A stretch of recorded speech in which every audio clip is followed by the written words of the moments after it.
दोस्तों अब हम सीखेंगे बीजीय व्यंजकों का योग एवं व्याकरण।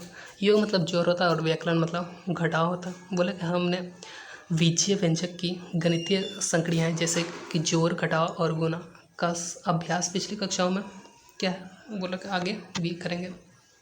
जैसे कि यहाँ पे दो ठो व्यंजक दिया गया, एक 2x है और दूसरा 3x है। इन दोनों को जोड़ने के लिए बोल रहा है तो क्या ये दोनों समपद है या तो इसमें भी x का गुना है और ये भी x है, तो चर दोनों का समान है इसीलिए हम इसको समपद बोलेंगे और ये दोनों जुटेगा। तो इन दोनों को अगर जोड़ेंगे तो इन दोनों का नंबरिक वैल्यू, अगर ये समपद होता है तो दोनों का नंबरिक वैल्यू जो नंबर वाला पद होता है वो दोनों जुड़ जाता और ये दोनों कॉमन आ जाता।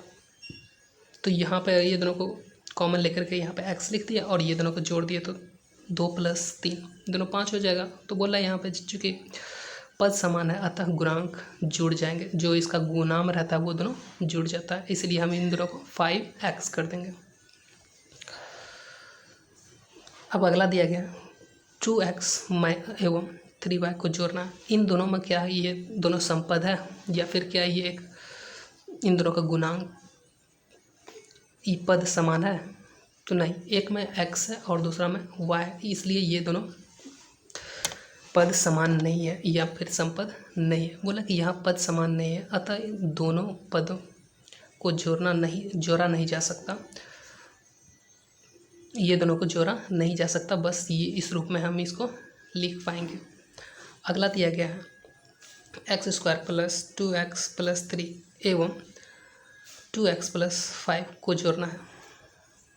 तो चलिए इसको हम लिख लेते हैं। पहले इस रूप में जब लिखेंगे तो यहाँ पे x² + 2x + 3, फिर इसको अगला किया 2x + 5। इन दोनों को जब जोड़ने के लिए हम पहले समान पद वाले को एक जगह कर लेंगे।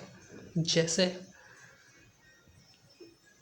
यहाँ पे x² है तो ये इस टाइप का कुछ कहीं भी आगे नहीं है, और यहाँ पे अगर देखेंगे तो ये 2x और ये इसमें भी 2x, ये दोनों एक जगह कर लिया और ये दोनों को अचर को एक जगह कर लिया। बोला कि पुनः व्यवस्थित करने पर अगर देखेंगे तो ये दोनों x² तो ऐसे ही लिखा जाएगा क्योंकि इसका और कोई भी नहीं है, और यहाँ पे अगर देखेंगे तो ये वाला पद x वाला तो ये x 2x + 2x तो ये दोनों 4x हो जाएगा और ये x² ऐसे ही लिखाएगा, और यहाँ पे 3 + 5 को जोड़ेंगे तो ये 8 हो जाएगा। बोला कि इस प्रकार व्यंजकों को घटाने में हम देखते हैं कि घटाने की संक्रिया वस्तुतः योज्य प्रतिलोम जोड़ने की संक्रिया के समान है। बोला कि घटाने की क्रिया में भी समान पदों की पहचान करते हैं।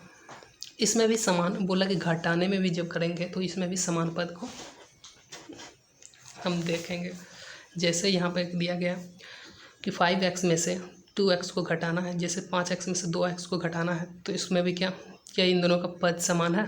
तो हाँ, इन दोनों का भी पद समान है, इसलिए हम ये दोनों को क्या करेंगे कि x को कॉमन ले लेंगे और यहाँ पर नंबर वाला वैल्यू को घटा देंगे।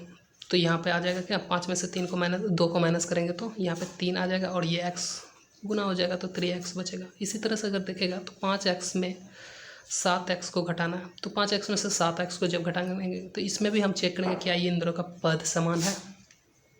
तो हाँ, इन दोनों का भी पद समान है। और यहाँ पर अगर देखेंगे तो 5x - 7x करेंगे तो 5 में से अगर 7 घटेगा तो ये माइनस का 2x बचेगा। इसी तरह से अगर तीसरा अगर देखेगा एग्जाम्पल देखेंगे तो यहाँ पे दिया गया क्या 4xy में से 3x² y को घटाएं, क्या इन दोनों का पद समान है? नहीं, यहाँ पे पद समान नहीं है, इसलिए यह क्या इसको जोड़ा या फिर घटाया नहीं जा सकता, इसको सिर्फ इस रूप में लिखा जा सकता है। ठीक, अब चलिए देखते हैं आगे प्रश्नावली पे।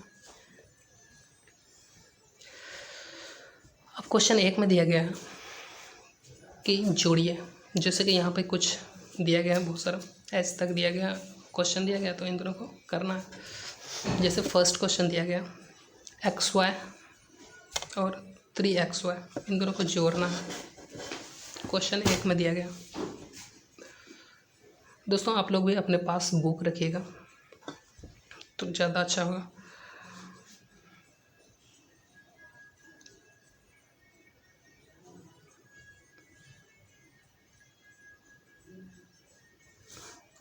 एक दिया गया यहाँ पे एक्स वाई 3xy। दोस्तों इन दोनों को जब जोड़ना है, जोड़ेंगे तो पहले देखेंगे क्या इन दोनों का पद समान है। तो हाँ, इन दोनों का पद समान है। अगर यहाँ पे इन एक्स वाई के मल्टी गुना में कुछ भी नहीं तो एक तो है, तो इसलिए हम इसको इस रूप में लिखेंगे। पहले एक्स वाई प्लस 3xy। अब इन दोनों को एक्स वाई और एक्स वाई कॉमन ले लेंगे और यहाँ पे बच जाएगा 1 और यहाँ पे बच जाएगा 3। इन दोनों को जब जोड़ेंगे तो यहाँ हो जाएगा क्या, 3 1 4 और ये एक्स वाई। दोस्तों ये हमारा आंसर होगा। फिर अगला देखिए क्या बोल रहा है। अगला क्वेश्चन दिया गया x² प्लस 3x और ये दूसरा दिया गया 2x प्लस 9। क्वेश्चन बी दिया गया x² plus 3x 2x plus 9। दोस्तों इन दोनों व्यंजक को हम जोड़ेंगे तो फर्स्ट में हम इसको लिखेंगे x² प्लस 3x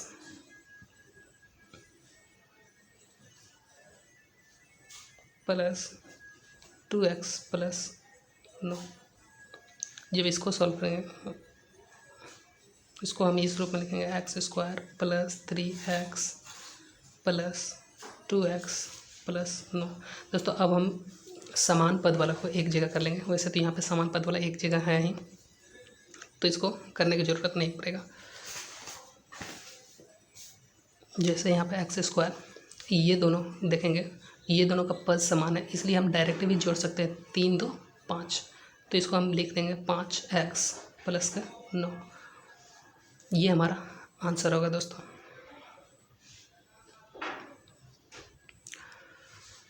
अब दोस्तों हम देखेंगे आगे अगला, ये सी नंबर में दिया गया x² और y²। दोस्तों सी नंबर में दिया गया x² और y²। इन दोनों को जब जोड़ेंगे तो क्या इन दोनों का पद समान है, तो नहीं, पद समान नहीं है।